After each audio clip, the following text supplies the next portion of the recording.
বলছি, এবারে আলু গাছগুলো তো বেশ ভালোই বড় হয়েছে, ভালোই ফলন দেবে নিশ্চয়। আমারও দেখে তাই মনে হচ্ছে বুঝলি। এবার আলু বের করার পরই বোঝা যাবে কেমন কি ফলন দিল। আলু গাছগুলো কেমন সতেজ হয়ে আছে, অন্যবারে এত ভালো হয় না। নিশ্চয়ই ফলন ভালো হবে। ফলন ভালো করবার জন্য জমিটাকে নিয়ে কম খাটাখাটনি তো করিনি, এবার হয়তো ফল পাবো। হ্যাঁ, জমিটার পেছনে অনেক টাকা খরচ হয়েছে, লাভের দরকার নেই। আগে ওই টাকা ঘরে ঢুকলে হয়, না হলে তো একবার টাকা বেরিয়ে গেলে আর নতুন করে ঘরে আসে না। ঢুকবে ঢুকবে, অনেক টাকা ঘরে ঢুকবে। এবারই তো ভালো চন্দ্রমুখী আলু বসিয়েছি, দামও বেশি পাওয়া যাবে। আর ভাবছিলাম একটা পানা পুকুর কিনবো। পুকুর কিনলে দেখাশোনা করবে কে? তুমি তো সারাদিন মাঠে খাটাখাটনি করো। মাঝে মাঝে পুকুরের দিকে আসবো এখন। আমার বন্ধু শুভেন্দুর ওই ছোট পানা পুকুরটাকে কিনবো ভাবছি। বলছিল আমাকে একটু কম করে দেবে। মাছ চাষ করা যাবে কিছু? না না, দরকার নেই। মাছ চাষ করলে মাছ চুরি হবে, ভালোভাবে নজর দিতে হবে। আর সেই নজর দেওয়ার সময়টা তোমার নেই, তাই শুধু শুধু নিয়ে লাভ নেই। হ্যাঁ, তুমি কথাটা ঠিকই বলেছ। আচ্ছা, আমি যেটা বলছি সেটাই হবে। হ্যাঁ, এখন যাই, মাঠের দিকে যাই।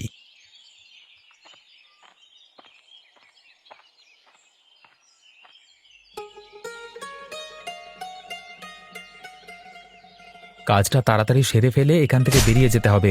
আজকে মনে হচ্ছে পশু পাখি খুব কাছাকাছি আছে, বিকট শব্দ হচ্ছে। অন্যদিন এত শব্দ হয় না। তাড়াতাড়ি হাত চালাই বাবা। ব্যাস, আমার কাজ মিটে গেছে। কাঠগুলো নিয়ে এবার বাজারে যাই, তবে দুটো টাকা আসবে, তা দিয়ে জিনিসপত্র কিনে বাড়িতে নিয়ে যাব। কিভাবে এত খাটাখাটনি কতদিনই আর করব? একটা সময় তো সবই বন্ধ হয়ে যাবে। না না, এগিয়ে যাই, এখন এসব ভাবলে হবে না।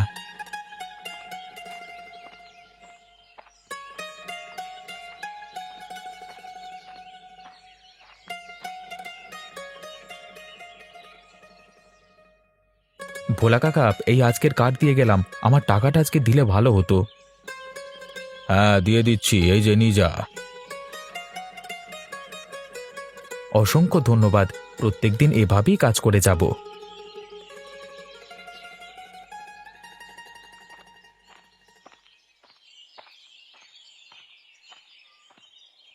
কি রে রিতম, কি ভাবলি? আমার পুকুরটা কিনবি তো নাকি? না রে ভাই, আমি পুকুরটা কিনবো না। তুই অন্য খরিদ্দার দেখ, আমার পক্ষে নেওয়া সম্ভব নয়। কেন রে, কি হলো? আমি তো কম দামে দিয়ে দেবো বললাম, তুইও তো নিবি বলেছিলিস। আরে টাকার জন্য নয়, আমি কিনলে সামলাবে কে? যদি আমি মাছ চাষ করি তাহলে দেখাশোনা করবে কে?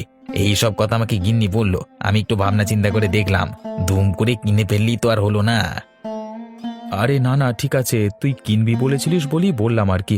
আর খরিদ্দার দেখবো না, অনেক খরিদ্দার দেখেছি, কারোর পুকুর পছন্দ হয়নি, যেমন পড়ে আছে থাক। তুই পানা পুকুরটাকে পরিষ্কার করতে পারিস তো? যা অবস্থা হয়ে আছে পানাতে। আর পরিষ্কার করে কি হবে? ওটাকে তো আর আমি কোনো কাজে ব্যবহার করি না, এমনিই পড়ে থাকে। যেমন আছে থাক। কিছু কিছু পাখি আসে খাবারের সন্ধানে, ওদের তো তবু কাজে লাগে। আচ্ছা, তুই যেটা ভালো বুঝবি কর, কিন্তু খারাপ ভাবিস না রে। হ্যাঁ, আমি নিতে পারবো না। আরে না না, খারাপ ভাববার কি আছে? তোর দরকার নেই, তুই নিবি না, আবার কি আছে? তা জমিতে যাচ্ছিস নাকি? হ্যাঁ রে, হ্যাঁ। আচ্ছা তুই যা, আমি বাড়ি যাই।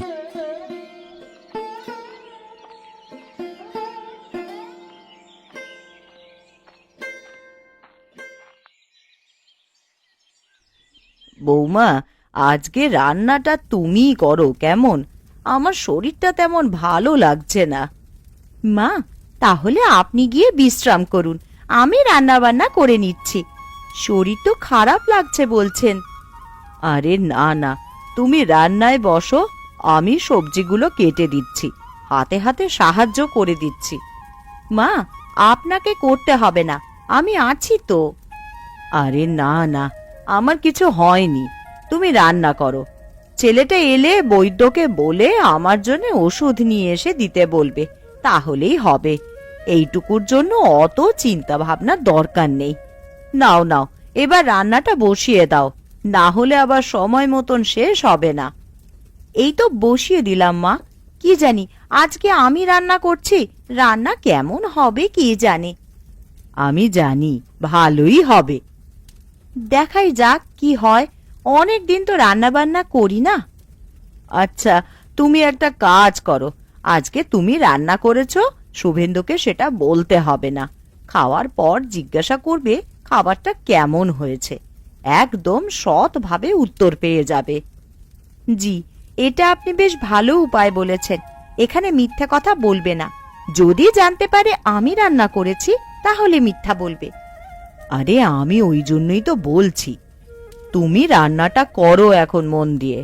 চেষ্টা করো সব কিছু যেন পরিমাণ মতন পড়ে। তারপর না হলে আমি তো আছি, চিন্তার কোনো বিষয় নেই। হ্যাঁ মা, আমার খুবই ভয় করছে।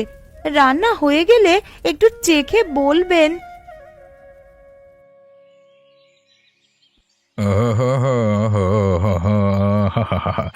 বেশ হয়েছে তো এই গহনাটা। যে অর্ডার দিয়ে গেছে পড়লে তাকে বেশ ভালো মানাবে, সেরকম দামও হবে। হ্যাঁ হ্যাঁ, বাইরের দেশের অর্ডার, ভালো করে না করলে কি হয়।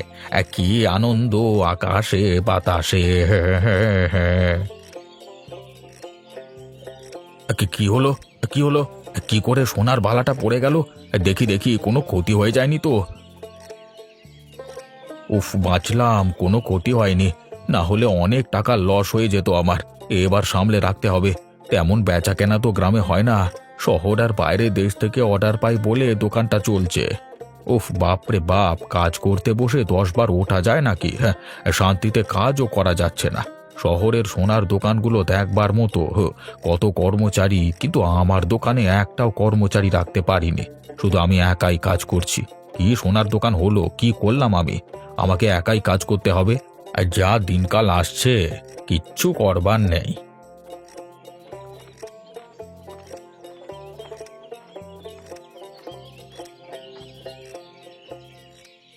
মা, ও মা, কোথায় গেলে গো? কই সারা শব্দ দিচ্ছ না যে? গিন্নি, আরে ও গিন্নি, কোথায় গেলে সব? যা বাবা, এতবার করে ডাকছি তাও কোনো সারা শব্দ নেই। মাফ করো, শুনতে পাইনি। ভেতরে ছিলাম তো, তাই বুঝতে পারিনি। আচ্ছা আচ্ছা, সেই নিয়ে কোনো অসুবিধা নেই। দাও দাও, আমার হাতে একটু পানি দাও দেখি, নোংরা হয়ে গেছে। দাঁড়াও, আমি এক্ষুনি দিচ্ছি। আরে দরজা খুলতে দেরি করেছো সেটা না হয় মেনে নিলাম, কিন্তু রান্না হয়ে গেছে তো। আমি কিন্তু ভেতরে গিয়ে খেতে বসবো। এত খাটাখাটনির পর ঠিকঠাক সময় মতো খাবার না পেলে মাথা গরম হয়ে যায়। আরে রেগে যাওয়ার কিচ্ছু নেই, সব হয়ে গেছে সময় মতন। তুমি এসো, আমি খাবার দিয়ে দিচ্ছি, খেয়ে ঘুমিয়ে পড়ো। আমি জানি তুমি অনেক ভোরে উঠেছো, শরীর ক্লান্ত। এসো, ভেতরে এসো।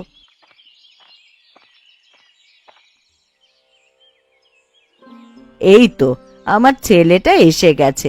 দেখ, আমি খাবার বেড়ে রেখেছি, এবার খেয়ে নে। এতক্ষণ খাটাখাটনি করবার পর এই খাবারটা যেন অমৃত লাগে।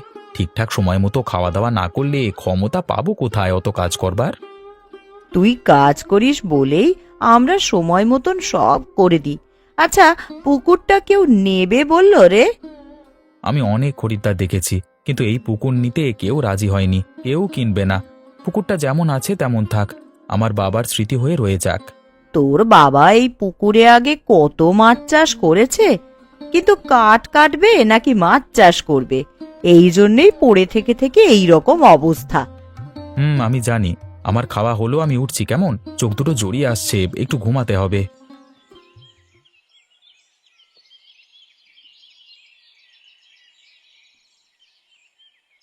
শুভেন্দু, বৌমা, কোথায় গেলে সব? তাড়াতাড়ি এসো, দেখো কি কাণ্ড হয়েছে। কি হলো মা, এত সকাল সকাল ডেকে দিলে কেন? চোখটা ভালোভাবে খুলে পানা পুকুরের দিকে দেখ। পানা পুকুরে কি আছে আবার? চোখটা খুলে একবার দেখ না, তারপর আমায় বলবি। আরে, কত বহিরাগত পাখি এসেছে। এ তো সব বিদেশি পাখি। শীতকালে বাইরের দেশে ঠান্ডা পড়ায় বহিরাগত পাখিরা আমাদের দেশে আশ্রয় নেয়, সেরকমই পাখি। দাঁড়াও, আমি ঘর থেকে কিছু খাবার আনছি, তুমি গিয়ে পাখিগুলোকে দেবে, দেখতে খুব সুন্দর লাগছে। আচ্ছা আচ্ছা, নিয়ে এসো তাড়াতাড়ি, না হলে আবার উড়ে যাবে। এই নাও, আস্তে আস্তে এগিয়ে যাও পাখিগুলোর দিকে, গিয়ে ছড়িয়ে দেবে এই খাবার।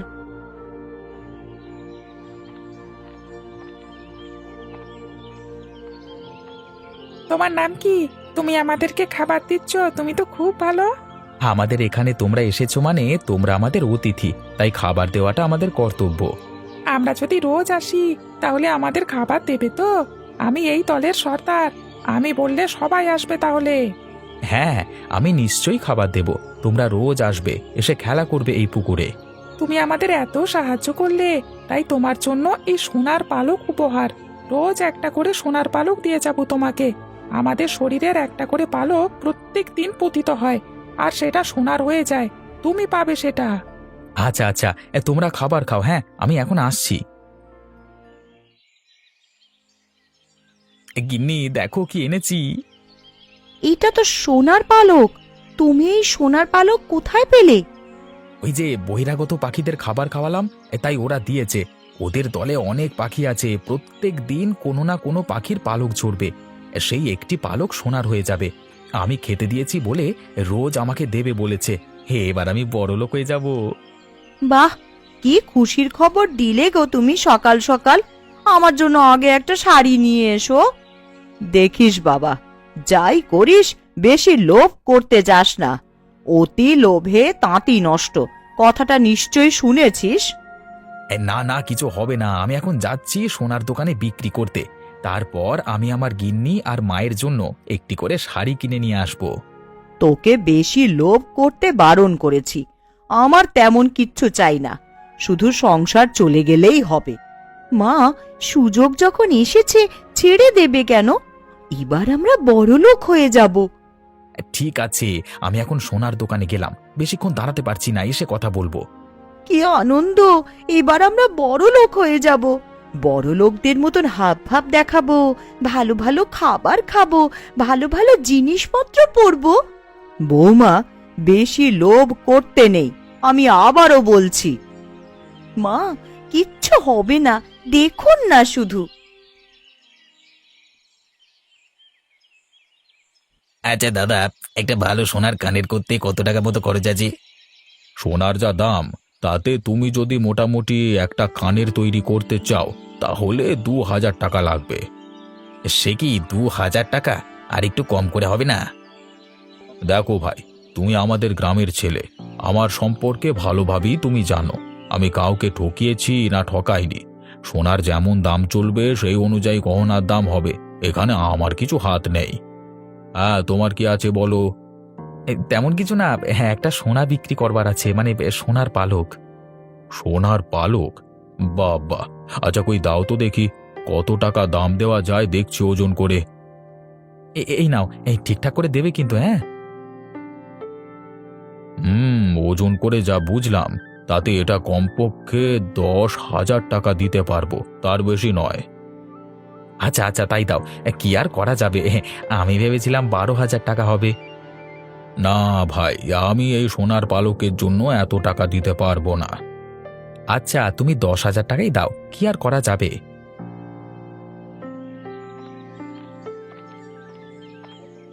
এই শুভেন্দু এই সোনার পালক কোথায় পেল? ওর তো সেরকম সামর্থ্য নেই যে করিয়ে রাখবে। আরে যেখান থেকেই পাক না কেন, আমার কাছে যখন বিক্রি করছে তখন তো আমি নেবই। আর তোমার গহনাটার কি হলো? আমি একটু চিন্তা ভাবনা করে তারপরে আসবো।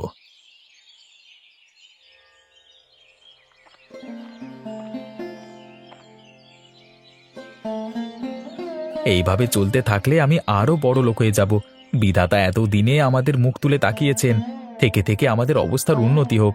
এবার গিন্নিকে একটা মোটা সোনার হার গড়িয়ে দেব, খুব খুশি হবে। হ্যাঁ, ভালোই হয়েছে, এখন আর খাটাখাটনি করতে হচ্ছে না, শুধু ঘরে বসে বসে টাকা আসছে। বিধাতা যখন দেয় কপাল ভরে দেয়। এ জীবন যেন খুব ভালোভাবে আমি কাটাতে পারি। গিন্নি, আরে ও গিন্নি, আমি পানা পুকুরের দিকে যাচ্ছি। শোনো না, একটু দাঁড়াও, কথা আছে তোমার সাথে। কি কথা গো, তাড়াতাড়ি বলো। আরে পাখিগুলোকে তো আবার খাবার দিতে যেতে হবে, তবেই তো সোনার পালক পাবো। আমি বলছিলাম কি, এগুলো তো বহিরাগত পাখি। শীতকাল চলে গেলে এরা অন্য দেশে চলে যাবে, তখন সোনার পালক পাবে কিভাবে? হ্যাঁ, ঠিক কথাই তো। শীতকাল চলে গেলে তো এরাও চলে যাবে, তখন আমার কি হবে? এক কাজ করো, আজকে পাখিগুলো যখন খাবার খেতে ব্যস্ত থাকবে তখন পিছন থেকে গিয়ে একটা পাখিকে ধরে নিয়ে চলে আসবে, একটা খাঁচায় বন্দি করে রেখে দেব। এবার আর রোজ রোজ পানাপুকুরে না গেলেও চলবে, আর শীতকালটা চলে গেলেও আমাদের কাছে রোজের একটা করে সোনার পালক আসবে। হ্যাঁ, বুদ্ধিটা তো তোমার বেশ ভালো। শীতকাল বলেই পানাপুকুরে এত বহিরাগত পাখি এসেছে, শীত চলে গেলে তো এরাও নিজেদের দেশে ফিরে যাবে। বাবা, এত লোভ করতে যাস না রে। এতদিন পর্যন্ত অনেক সোনার পালক দিয়েছে, আর দরকার নেই। এবার খাটাখাটনি করলেই সংসার চলে যাবে।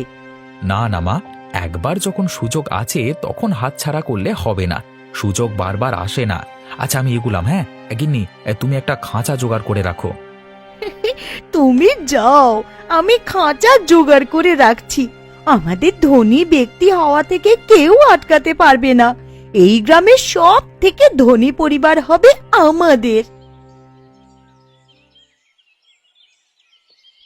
তুমি সত্যি খুব ভালো গো, রোজের আমাদের জন্য খাবার দিয়ে যাও।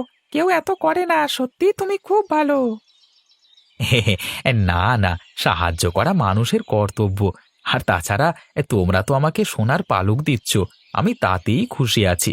আমি সবার বন্ধু, সবাইকে বন্ধুর চোখে দেখি। নাও, এবার খাবারটা খেয়ে নাও। বাহ, তুমি তো বেশ ভালো কাজ করো। বললাম আর কাজ হয়ে গেল। আরে অত কথা বলো না, খাঁচা কোথায়? বড্ড ছটফট করছে পাখিটা, খাঁচায় ভরে দিতে হবে। এই তো খাঁচা পাশেই আছে, তুমি পাখিটাকে ভরে দাও। এবার আমরা প্রত্যেক দিন একে অল্প অল্প খাবার দিয়ে দেব, আর সোনার পালক পেয়ে যাব। আমাকে ছেড়ে দাও বলছি, আমাকে ছেড়ে দাও। তোমাদের আমরা প্রতিদিন সোনার পালক দিয়ে সাহায্য করি, আর তোমাদের মনে এরকম ছিল? এখন তুমি খাঁচায় বন্দি থাকবে, সারা জীবন আমাদের পালক দিয়ে যাবে, বুঝলে?